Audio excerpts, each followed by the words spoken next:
Have you ever wondered why some people seem to get what they want with almost effortless consistency while others struggle endlessly despite trying just as hard? They set goals, visualize outcomes, repeat affirmations, and yet nothing seems to move in their favor. Meanwhile, someone else takes similar action and opportunities begin to align. Doors open, relationships support them, and circumstances appear to cooperate. It feels as if the universe itself has said yes to one person and no to another.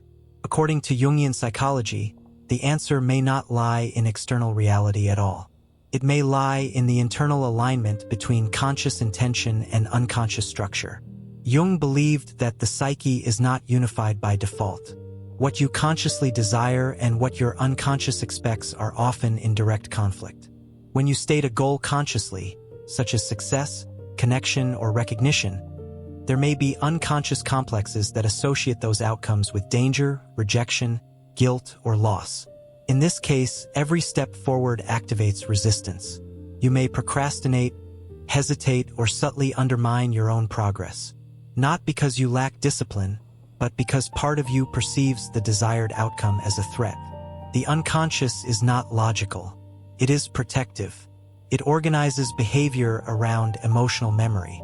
If achieving your goal would challenge an identity formed in the past, such as being unnoticed, dependent, or safe from criticism, the psyche may attempt to preserve that identity by preventing progress. From the outside, it appears that the universe is refusing you. From the inside, your unconscious is maintaining coherence. Jung would say that the secret to making reality cooperate is integration. When the conscious mind and the unconscious are aligned, behavior becomes consistent. There is no internal sabotage, no contradictory impulses pulling in opposite directions. Action flows naturally because it does not violate hidden assumptions about who you are allowed to be.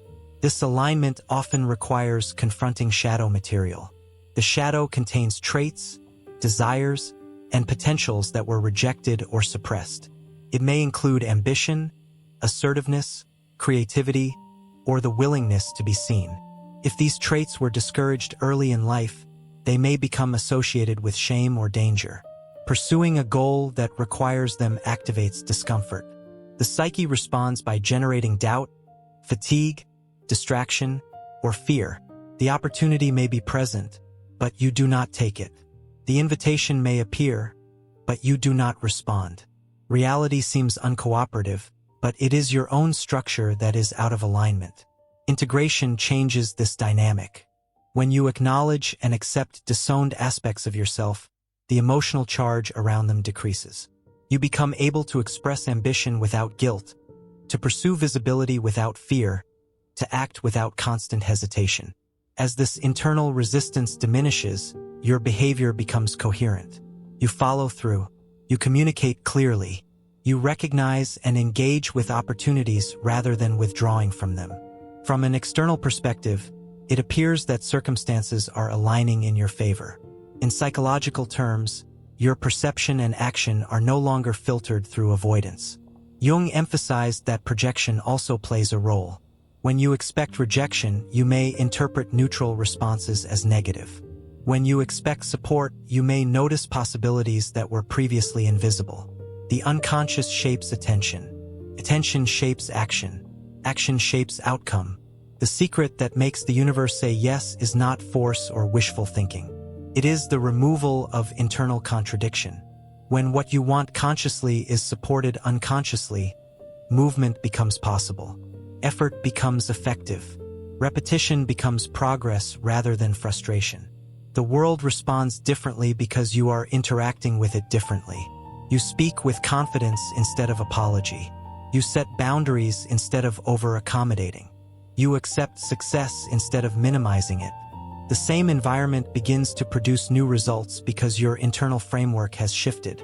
Jung would argue that this process is not mystical. It is structural. You are reorganizing the relationship between conscious intention and unconscious expectation.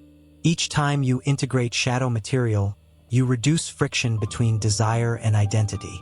The psyche no longer needs to choose between safety and growth because growth is no longer perceived as unsafe.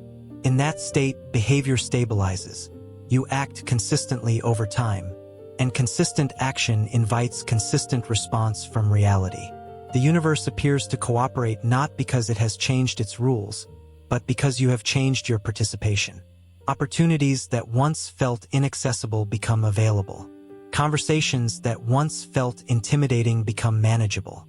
Decisions that once triggered paralysis become straightforward. The external shift follows the internal one. This is why two people can pursue the same outcome with different results. One is aligned, the other divided. One acts with integration, the other with conflict. The secret is not asking the universe for permission. It is removing the unconscious objections that prevent you from accepting what is already possible.